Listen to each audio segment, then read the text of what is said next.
Playing on the road, it's such a place that's got such a great environment, crowd noise. Play with a lot of intensity up front. You can tell they play hungry. Really been playing well the last few weeks defensively too. Another great Big Ten challenge. Has there been a change that you've seen?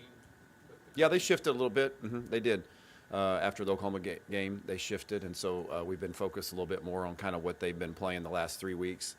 And so there's been a little bit of a shift there, subtle shifts, but nonetheless there have been shifts, and in my opinion, kind of the way they've gone about things defensively. So this first game is just more of like to understand personnel, but maybe with more schematic scouting in those last 3 games?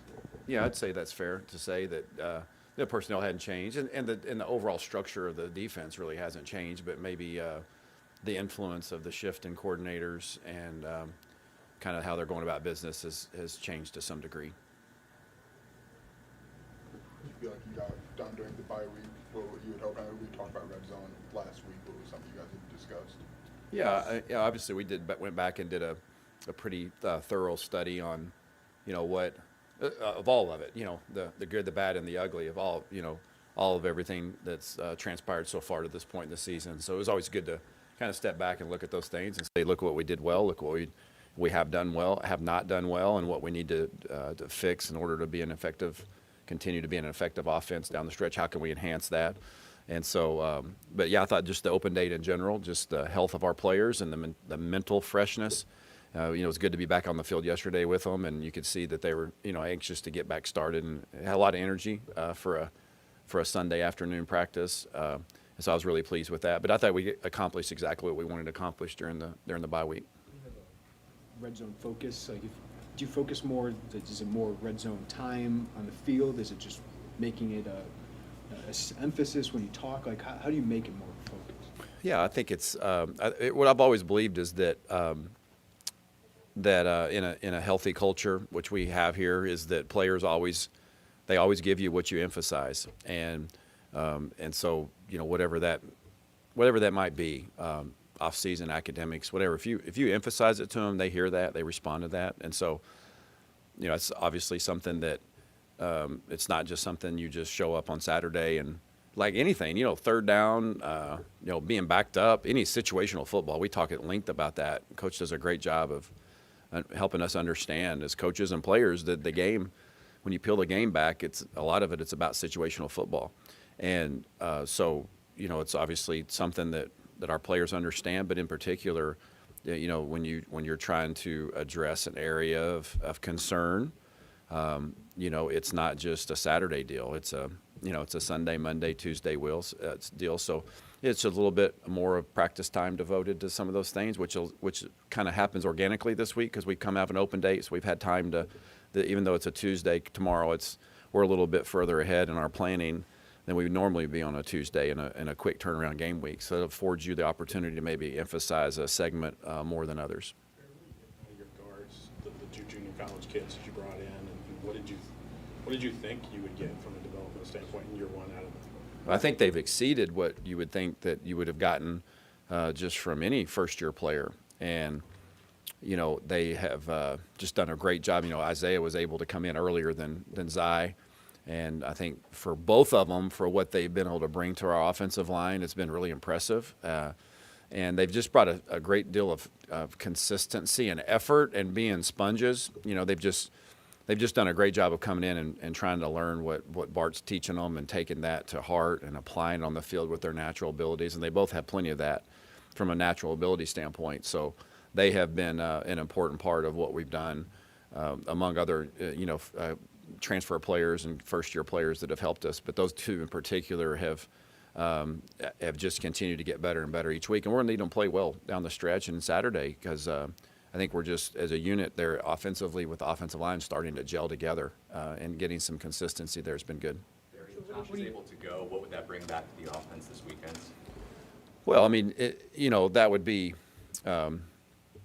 if you would take any position on our offense and say you would have a chance to supplement your offense with a guy that has vast experience and productive experience like Josh had last year as a true freshman. If you said that was a wideout and he was getting back, you'd say it's going to be a good thing for our offense. If it was an offensive lineman It's going to be a good thing for our offense. If a tight end, and then obviously, so if you take what he's done in the past and to supplement what we've been able to do offensively, to get somebody with that experience back in the fold from a game planning standpoint and an offensive standpoint, it'd be a real positive thing for us.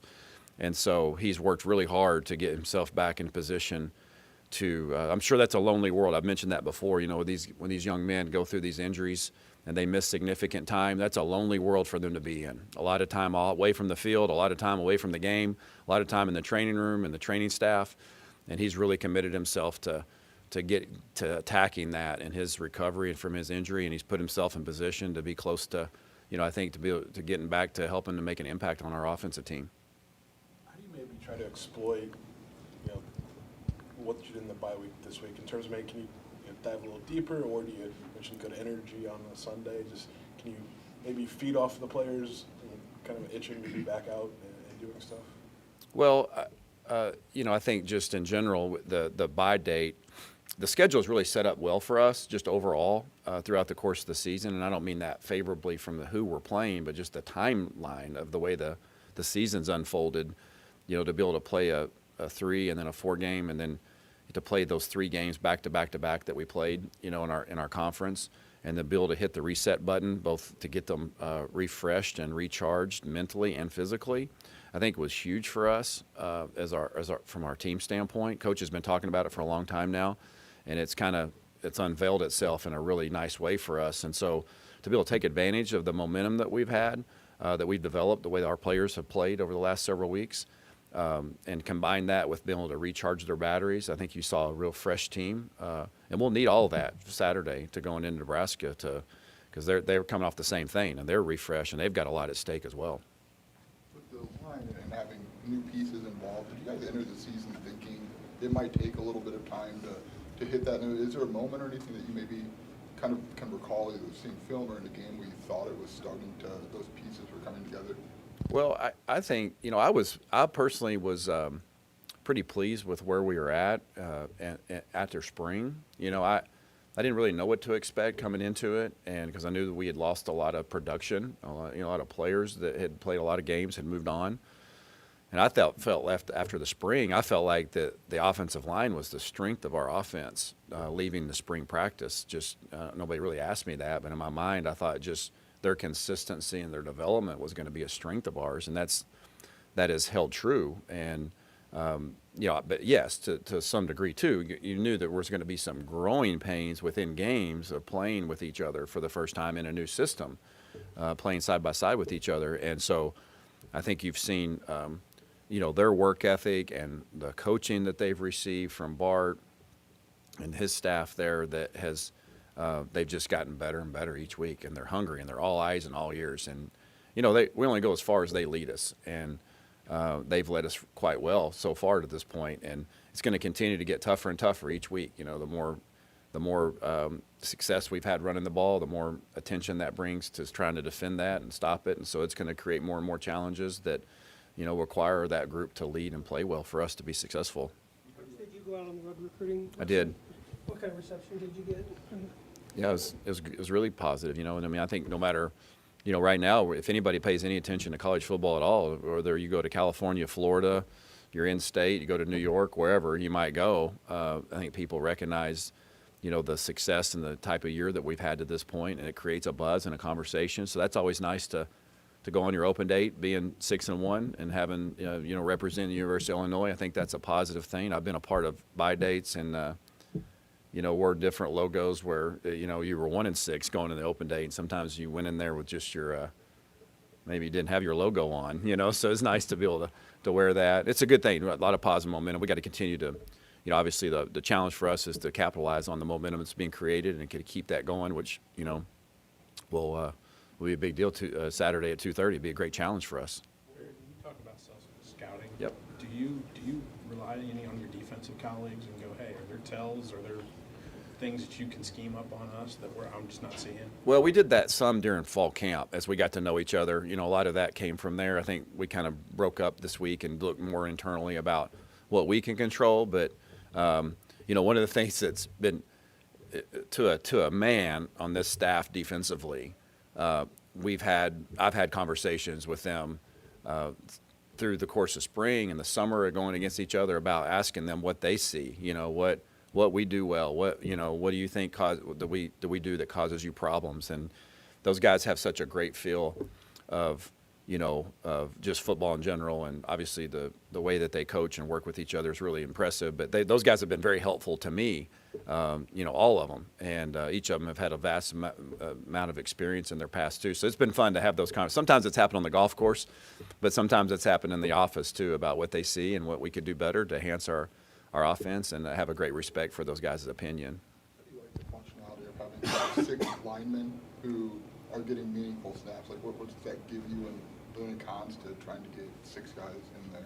No, I don't think so. I think that the way we've kind of settled in at the right guard position, where Jordan and Zai have kind of shared to some degree. I don't know if it's been 50. It hasn't been 50-50, the rotation. But I think, when you ran, I think we ran close to 90 plays against Minnesota, and our volume of plays has we play a high number of plays during the course of the game when we're playing well. I think Zai in particular benefits from that 20 to 30 play break, and Jordan's come in and done a nice job. Not that other guys wouldn't benefit, but I think that's helped Zai to continue to get better and better as he takes that break. So I like the rotation, the way it's set, and we've been fortunate to stay healthy there, and it's really kind of been the gist of the rotation to this point, and probably be that way moving forward.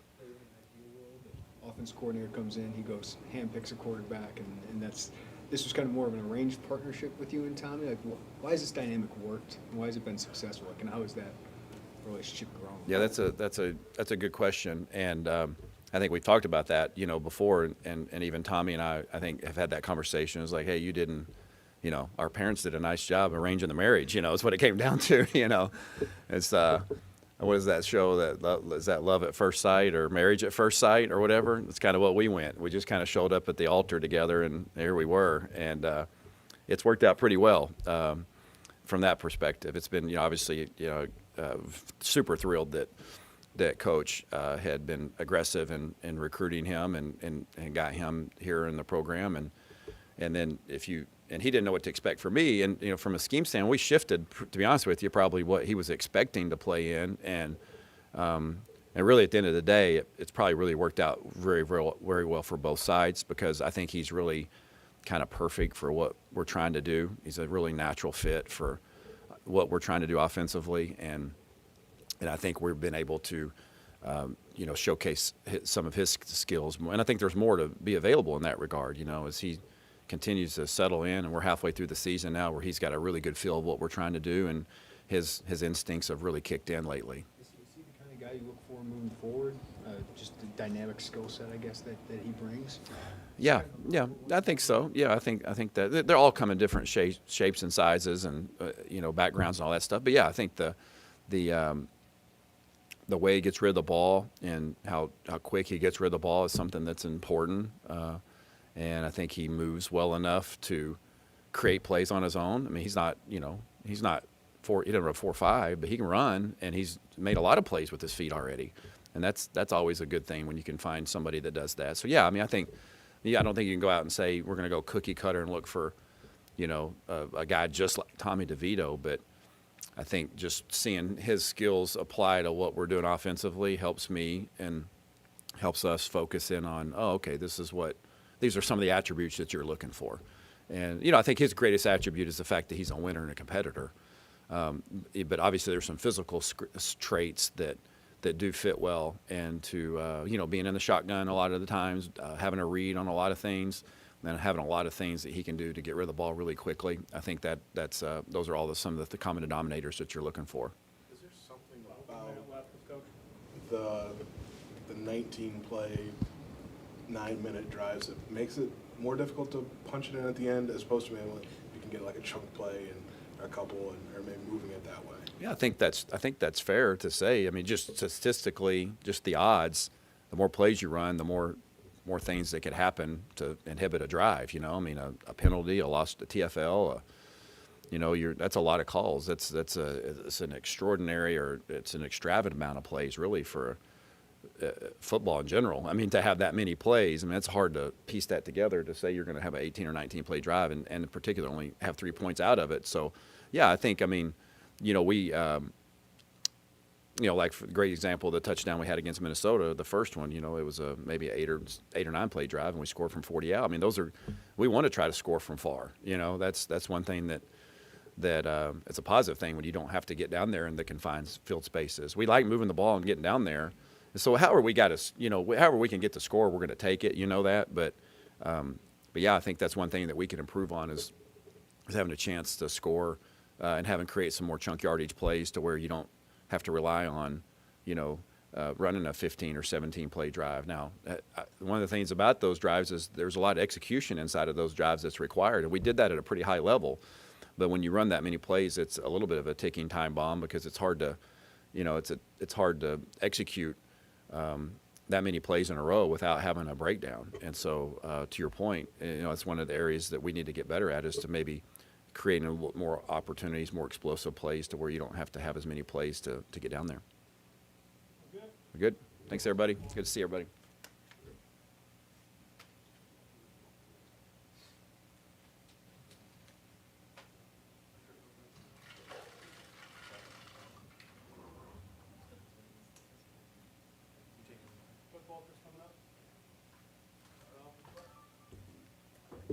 How's everybody doing? So, this obviously can be an explosive Nebraska offense. What's the challenge of Trey Palmer, Casey Thompson, all those guys? Yeah, I mean, like you said, that is the challenge is limiting the explosive plays. They've made their money on those, especially here lately. They're not afraid to stretch the field vertically, and the quarterback likes to take chances and give his guys opportunities. You see a lot of times QBs on contested deep ball throws will throw the ball out of bounds or throw it too far, and they're trying to place it perfectly, and he does a good job of leaving it inbounds and giving his guys a chance to go make plays, and they have made plays for him, so it's deservingly so. So we'll have our hands cut out for us for sure. When you're able to have the success you had with guys, kind of being on mid-season award watch and stuff, how much does that change what you're able to tell recruits when you guys go on the road? Yeah, I mean, it's just like we've been telling recruits, all the way back to last year what was going to happen, and so now that it is out there and you can see and show proof, it definitely helps on the recruiting trail. But this isn't a surprise to anybody in the building, and so we've been broadcasting this type of awards, accolades, play, and so now to have tangible proof is definitely beneficial on the recruiting trail. We've seen him Matt Bailey's been getting more dime packages. Does he have both safety versatility, or is there one he's more comfortable with than the other? No, like we obviously from a physical standpoint, he is big enough, strong enough, aggressive enough to play, sort of where Sydney plays, like around the line of scrimmage. But he's still rangy enough and has a good knack of being able to identify what type of angles the ball's in the air, reading the quarterback at the top of the drop. He's got some savviness there, and so definitely has some position flexibility in the safety room. Coach, what's different about Nebraska now with the interim head coach? Schematically, it's very similar. You're still getting the same type of plays, still getting the same type of formations, and still the offense coordinators is still there, still calling the plays. I would say, ratio run to pass or some of the tendencies and being aggressive. I think that has changed a little bit, and so we've definitely focused on the breakdown of when Coach Joseph took over, and then also had a breakdown of when Frost was still there. So we are covering our bases on all of those fronts. Quan made a point after the Minnesota game, mentioned that all three safeties got a pick. I mean, just that group. I mean, have you had maybe 2 or 3 like that in previous stops that you've coached, where they all kind of? That's hard. It's a hard one, just because schematically we are so different now. I don't know if I've had 3 in the same class that have been this productive and are playing at this high level. Obviously, at Missouri, in a similar system, we had 2 guys in the same class that ended up getting drafted. And and so this has been fun. I mean, I think the thing that's unique about the three is their versatility. Like they can all do different things. Like you see all of them covering man to man. Whether Sydney's split out covering a tight end that's their top target. And he's lined up like a corner and he's covering the tight end man to man. He's made a ton of plays there. Kendall is also made plays in man to man coverage. He's our our dime in our sub packages, and he's covering slot receivers or tight ends. And obviously Quan you see him play man to man all the time in the slot. And then now you've gotten to see all three of them play at a deep safety role and have all gotten interceptions at a deep safety spot. And so I just think the fluidity with which we can move them around and change their responsibilities is definitely freeing from a schematic standpoint and from a play caller standpoint. When you go up against somebody like Trey Palmer, is that a challenge to your guys? Like, how do they respond to it? I mean, they embrace that kind of stuff. There's no lack of confidence in specifically on the defensive side of the ball and in the defensive backfield. So they enjoy these kind of matchups. That doesn't mean that we won't pay attention to where he's at and respect the speed he has, respect the way he's able to high point the ball and go up for the deep ball and shoot. They give him the ball all over the place and in different areas of the field. And so we respect that aspect of it, but we don't fear anybody. That is directly from Coach B. Like that's respect all, fear none. That breeds throughout the entirety of the program, and it's no different in the defensive backfield room. Because they've gone through the change, are they more unpredictable in terms of what they might do offensively? I would say they're a little more aggressive. You do see more shots down the field. I do think they do a good job of identifying matchups that they feel are favorable, and then trying to exploit those matchups and get their better players the ball and get them the ball in space. And so those are all things that we're clued into, and I'm glad we had a bye week to study.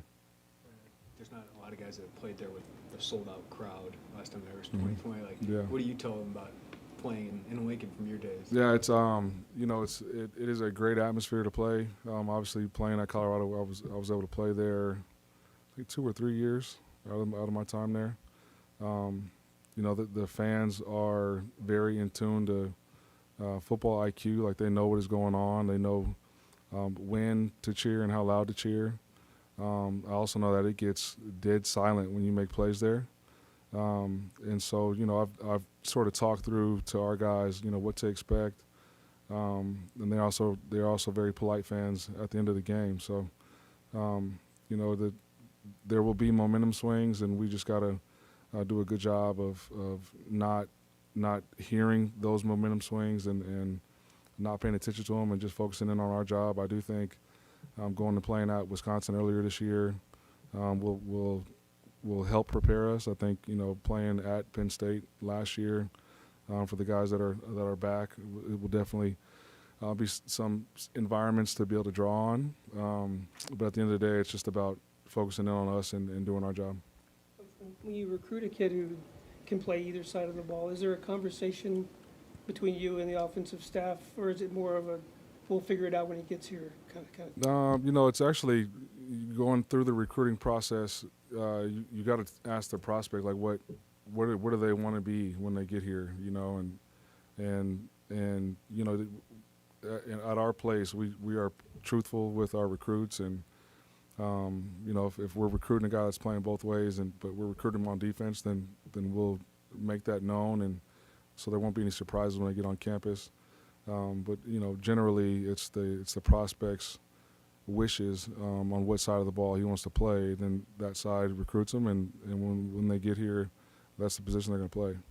Barry said that had pretty good energy for a Sunday practice, just coming off a bye week. How do you maybe take advantage of guys having energy when they get back out and play again? Well, our guys love to play ball, and so it was like I think players and coaches alike were itching to get out there. You know, it is awkward to sit on the couch on a Saturday and watch games. You know, you come here to play games. Like, that's why we're in this profession. That's why guys are in the locker room, is to play games. And so when you got some time off and you're in the thick of a season and everybody is in tune to what is out there, like, guys are excited to go play. And so, you know, I don't know if there's a right way to take advantage of it other than to just do what we've been doing and continue to try to improve and bring energy while we're out there. Two outside linebackers who are playing at the level that they are, does that allow you to do anything different schematically to maximize that at all? You just try to get those guys as many one-on-ones as you can, and you try to do things to make sure that they're on the field at the same time in opportune moments. But yeah, like you said, those guys are playing at a high level, and so, like, getting them one-on-one matchups is definitely something that we are in tune to going through the game plan process. T-Rod's come in, been part of rotation. Obviously, probably playing a bigger role next year. Like, what have you seen from him in his development? I've seen growth and improvement. You know, especially, you know, he was sort of hurt during the fall camp, and to see him come back the way he did from the jump, and, you know, continue to work hard, continue to really embrace the technique and the fundamentals that Coach Jamo's preaching, and you know, pushing those guys ahead of him like that. It's a competitive room, and so that group is continuing to improve. So, you know, we just, that's what our wish is for T-Rod, to just continue to try to get better every day, and then when he is out there to go make plays like we see him make in practice. Talking about the versatility of those safeties, how much freedom does that give you to run maybe a lot of different kinds of packages during a game when they can do so many different things? Yeah, I mean, we, like you guys see us, we sub all the time, depending on the situation and depending on what personnel grouping is out there for the offense. So I think what it allows you to do is it allows you to get into some pass-friendly or third down type calls on early downs when you got guys out there that can cover and have the type of versatility that they have. Barry talked about, maybe not during the season right now, but fall camp, even in the spring, kind of you guys going over to the offensive coaches and going, hey, do we have tells? Do we have tendencies that we're just not seeing? Is that conversation kind of a back and forth deal throughout the quote-unquote off season? Definitely during the off season. It was just, you know, specifically when we are going against each other. You know, he'll ask questions about, you know, should we run this play out of this set or this motion? And like you said, we'll ask, like, hey, if we're running this pressure, do you guys know it's coming? Or if we're dropping into this coverage, do you know, what are the pre-snap tells? So those conversations are beneficial. The back and forth is beneficial. You know, like I told you guys coming out of fall camp, I was happy not to play against him anymore. It's you know, he makes you play with all 11, and you got to play plays within plays. And if your eyes are wrong, then, you know, there's an explosive play waiting to happen. And so it's been fun to see his game plan put into play on other people, you know. And so, you know, I'm happy for him and the success that they're having on that side of the ball. You know, we got a great staff on offense, and those guys in the locker room are really believing in what they're preaching, and you know, it just seems like they continue to get better and keep us off the field every week. So. You might not get the midseason accolades that some of your other guys in the secondary do. Like, what's he mean to your defense? Oh, he's crucial, man. Like, he allows us. You know, I don't know if there's any one person that's more important than the other, but his understanding of what the structure is and what type of calls we get to within that structure really plays games with the offense. You know, do they ID him in the fit? Do they think he's dropping in coverage? Is he coming in on a blitz? And so there's a rhyme and a reason for everything he does. And then obviously the style of play that he plays with is infectious, and guys really like being around him and playing with him. You know, so does he get the 4 picks? And, like, no, you know what I mean? And is he out, you know, covering their top receiver down in and down out? No, but I think if you ask opposing offensive coordinators who they pay attention to during the game plan process, I think it's number 30. Those kind of games that Sidney plays, have you had someone like him before that you trusted to play those games, and is that something that would be like a prerequisite after him to try to? Previously, I would have had to tell guys within calls, like, this is what I want you to show, and we're going to get to this. And with Sidney, he is so locked in and in tune with what we are doing schematically that he has the freedom to show. He knows what complements what, and so I think that's where he has separated himself. It's just his maturity, his work ethic. He is as meticulous of an individual, not just somebody I've coached, just an individual. Period. In terms of his routine and his work ethic and his film prep, he is the epitome of preparing the right way to get confident and be able to play fast on game days.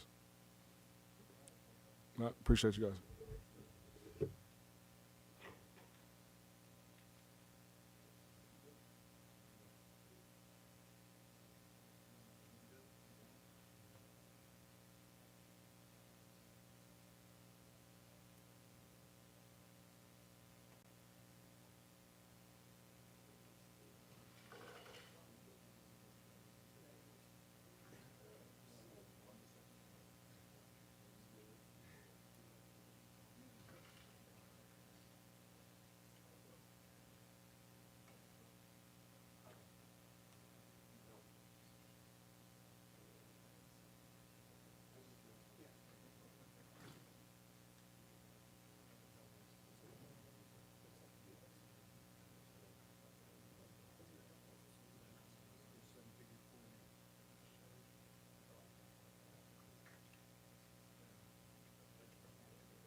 Very excited to get back into a work week.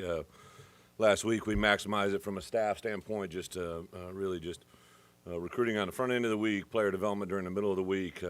Got some of our ones some valuable time kind of just getting recovery. Nobody was really obviously out of it. You guys know our player health standpoint, so we're really excited to get those guys a little bit of rest. Worked a lot of our twos, a lot of our Devo guys. Was able to get out on the back end of the week and maximize on some recruiting opportunities. A big week in our program. You saw last week, I know we talked about national awards and recognition, and then received word today. It's going to get announced here in about 20 minutes, I think, that Spoon has been nominated for one of 12 finalists for the Thorpe Award, which is a huge award. And to have that small of a list right now is actually, pretty big accomplishment for a guy that I think preseason probably didn't have a lot of preseason hype, but based off the work and production and the way we're playing, another great indicator of a lot of good things going on in our building. So we'll turn our attention, and really did about midweek last week because Nebraska had a bye week. Allowed us really to get done at the same day that we got done, knowing there wasn't going to be any more film added. So we were able to jump into Nebraska last week. But to be noted, obviously a team that's been 2-2 since transition.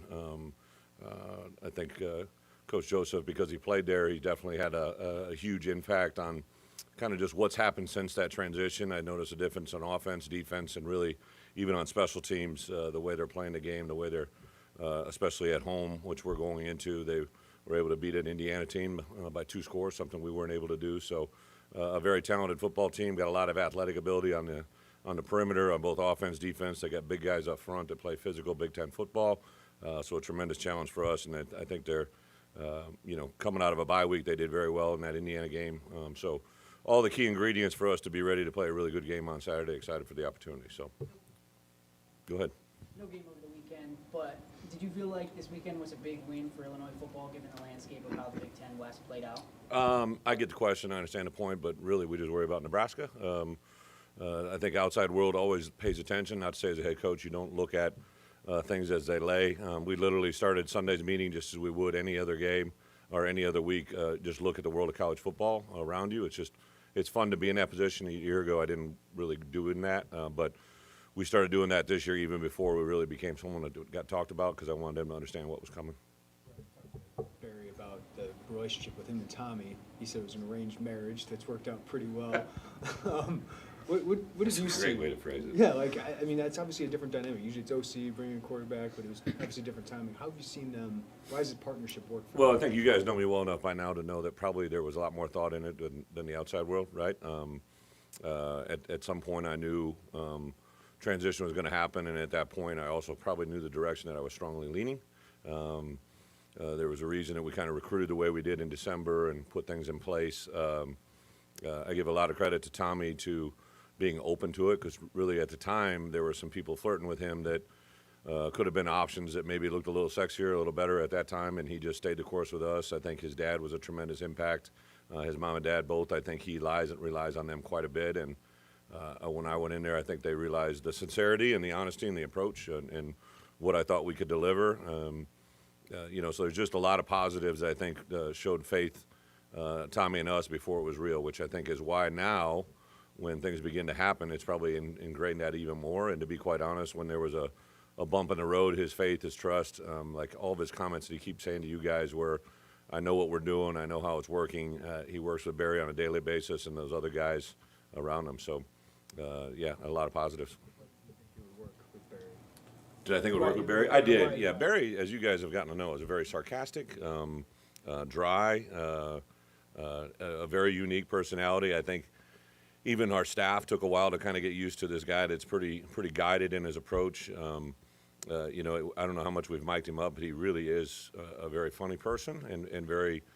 He also, brings back a lot of things on him, which I think is an awesome thing to do. And his wife Janelle would be the first to point out that she has a tremendous influence on him and the things he does on a daily basis. So I'm not surprised. I've been around Barry before.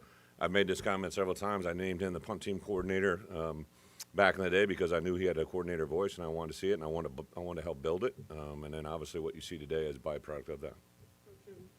With the success you've had on the field, is the recruiting operation kind of operating in a different space now?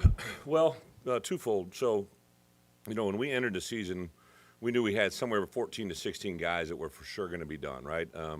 There's a couple guys out there that are in that Pouch to Marquez world that, could or could not materialize, but we knew that we were looking at a number of 15 guys, probably to 16, that were going to be out of the program, right? Then we got another list of probably 13 guys that, have the opportunity to play another year. We have a certain number of guys that are playing extremely well that may have the opportunity to play in the NFL quicker than maybe others had expected. So because of that, that's opened up the door that we're probably going to have a few more roster spots than we were normally planning on. So that's opened up a few more doors, and then just our popularity, definitely. It's not out of the realm of possibility to say that, kids have seen us, what we've been able to do. I know in particular when you call a kid on the phone that maybe a year ago there was lukewarm interest, and now it's like, Coach, I watched you guys. Coach, I saw this. Coach, I seen this. Right? I saw what award that guy's nominated for, and those all definitely step in the right direction.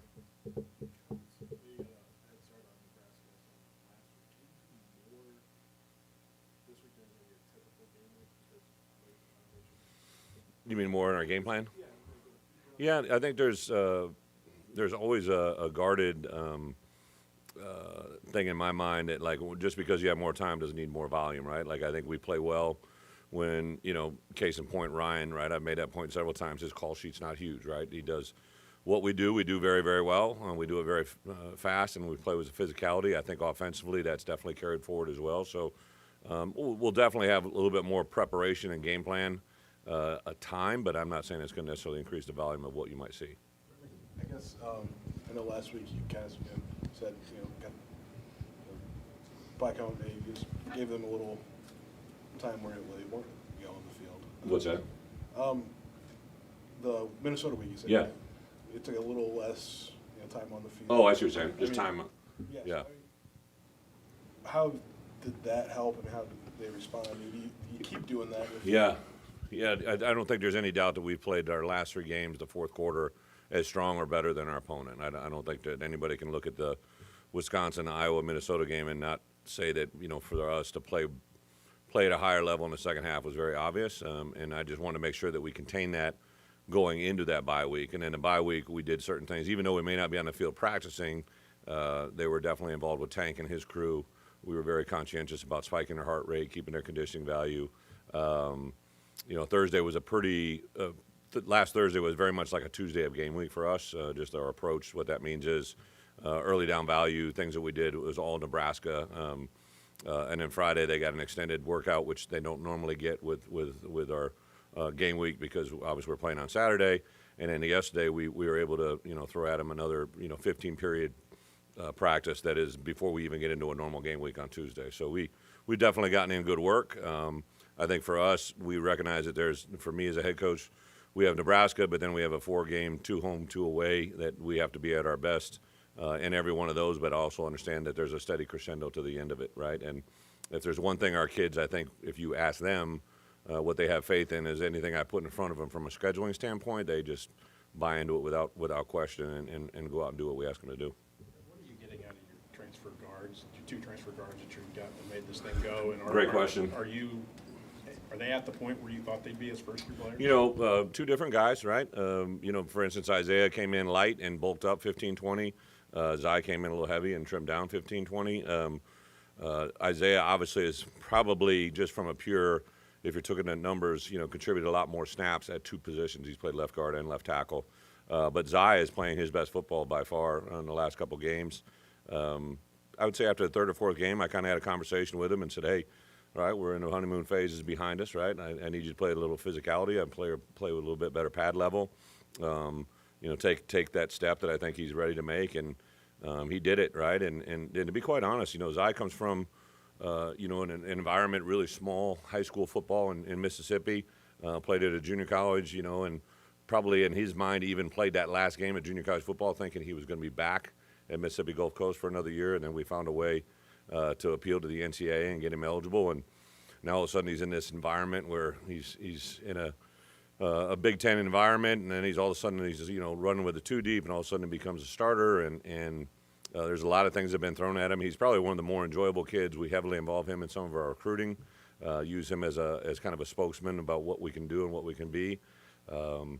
But the good thing about Zai, I think in particular, is his best end is in front of him, really, really high level. Isaiah, to be quite honest, he's drawn the attention of not only the people we play against, but from the outside world too. Like he's a very big, athletic, balanced, good intensity. He has a good punch, really does well during the course of the game to adjust to his opponent. So both those guys are really good examples. And to be quite honest, to your point about recruiting, we discovered both of those guys during our bye weeks 1 and 2 last year.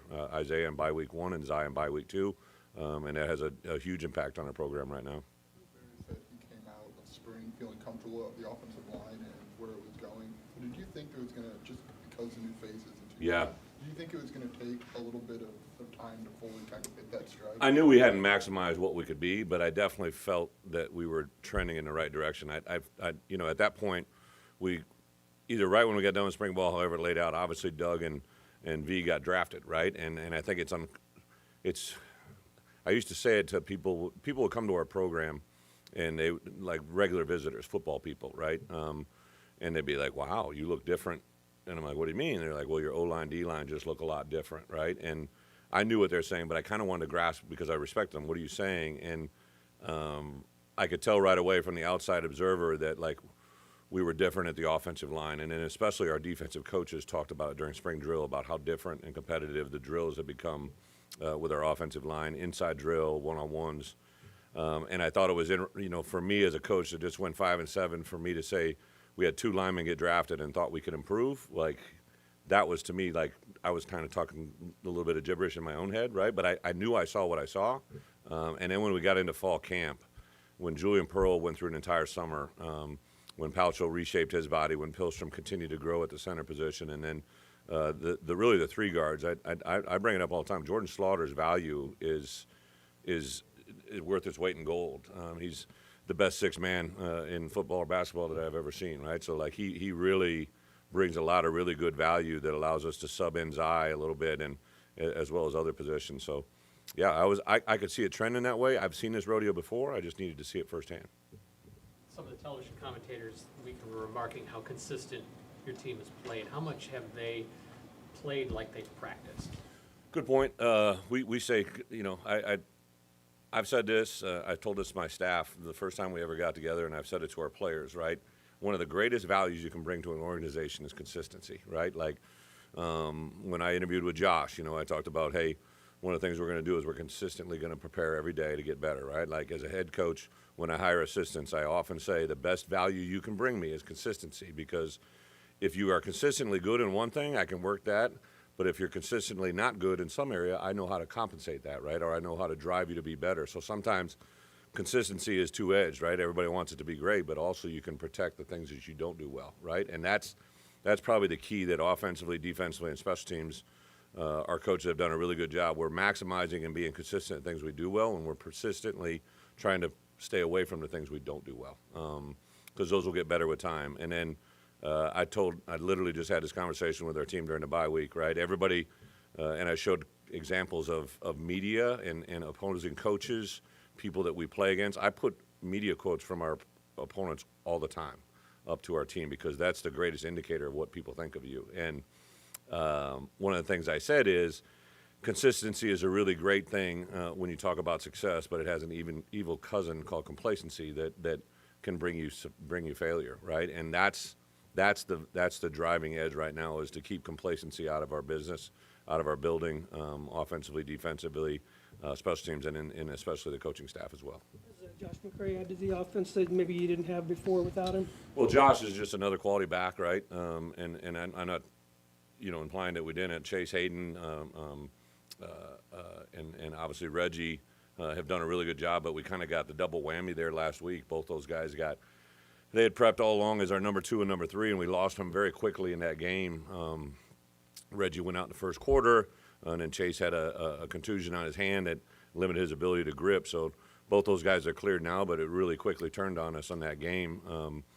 So, you know, to have him hopefully in the value of what he brings this week, but also, you know, Aiden Lawfrey probably just had one of his better weeks of practice as well. So I'm excited to see where that running back room goes.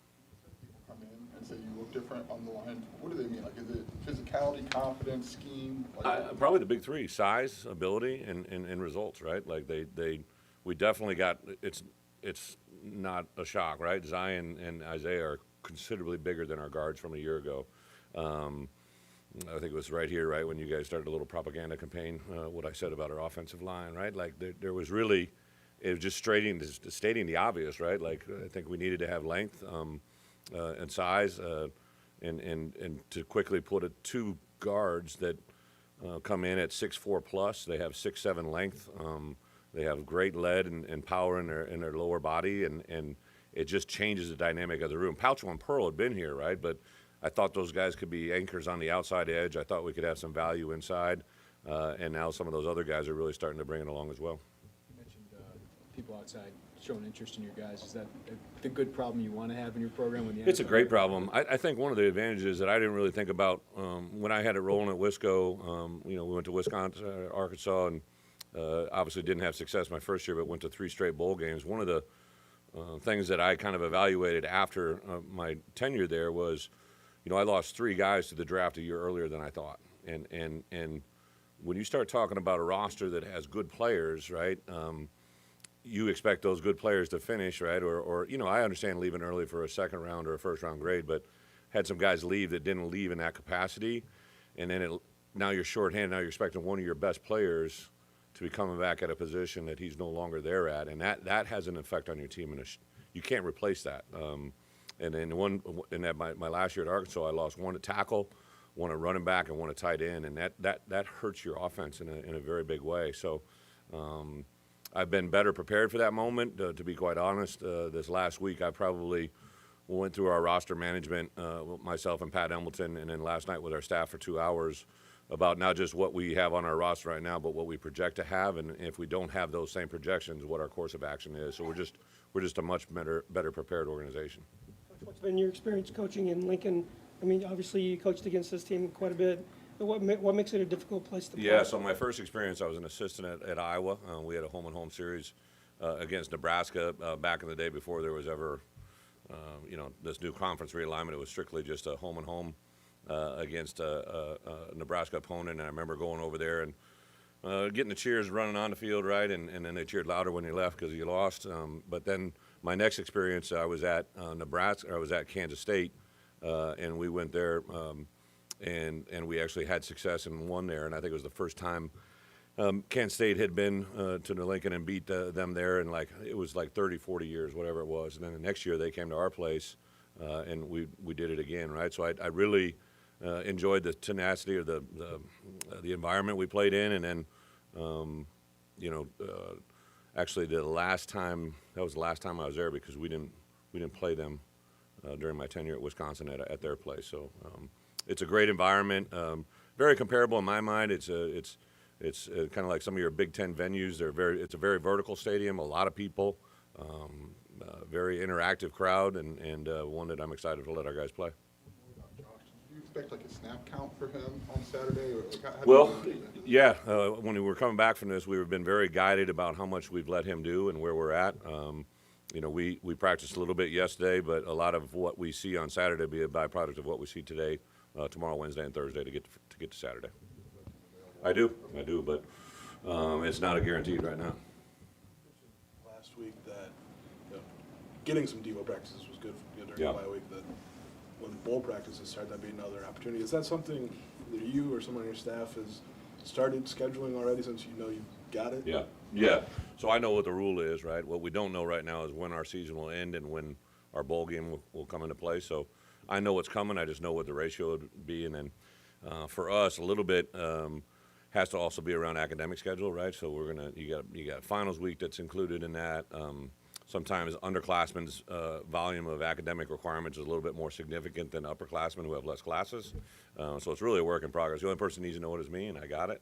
But last week was a good taste, and then it was kind of awesome for me. I had a former player of mine that I literally but I asked him to move during bowl game Devo practices, and Chris Maragos was a kid that was a wide receiver for us. I moved him to DB. He didn't necessarily want to see it or hear about it, but he played, I believe, 9 years in the NFL, was a 2-time Super Bowl champion, captain of the Philadelphia Eagles, and he's kind of got the itch to possibly get into coaching, so I had him come in and kind of just hang out and observe us for a week, and he could tell them firsthand, how valuable those Devo practices are and what it meant to his career. So it was really good. Good. Thank you, everybody. Thank you.